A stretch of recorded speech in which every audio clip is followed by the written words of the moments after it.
if you have questions, reach out to a rehabilitator before trying to help an animal. Just reach out to make sure we're all on the same page and you got the right idea. So what are we doing? What do you have under there?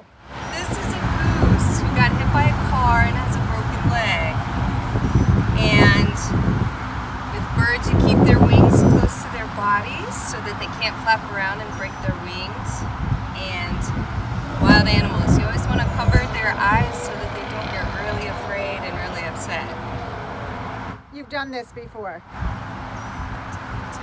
I can tell. How many times?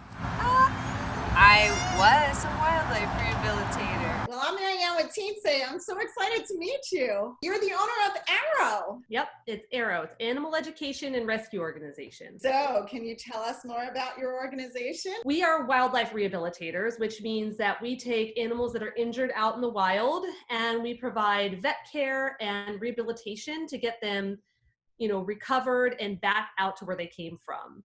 Wow. So what does it take to be a rehabber? You have to have some kind of medical background usually. Some rehabbers don't, and they start out as just an apprentice. So you go to somebody who already has the know-how and they have a license, and you work under them for 2 years usually. Got here so fast. Was he pecking at you? Not yet. All I covered is face first thing, so no. Aww.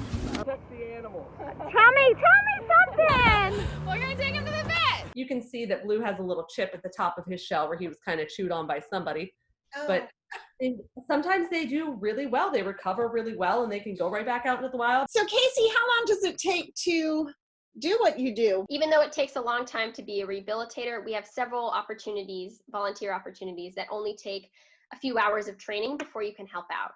And one is the helpline, which is what I do. And all that was a few hours of online training. Because you don't have to know every single thing about wildlife. We have materials that I look at when I'm answering calls and answering questions. And all it is really navigating and knowing which resources to connect people with. And then if you have a car and are able to drive, we also have an opportunity to be a transporter. And what they do is they take the wildlife from our partner vets and bring it to our rehabilitators at their homes. Well, thank you, Olivia. Is there anything you want to share with us before we go? Then my plea for volunteers, and if you have questions, reach out to a rehabilitator before trying to help an animal. Just reach out to make sure we're all on the same page and you got the right idea. Leave a voicemail on the Wildlife Rescue League helpline. I know it's if you have an emergency, you hit this turtle with a car and you're panicked, they really are there listening to voicemails. So leave the voicemail and you will get a return call. Yeah, very promptly. I was impressed.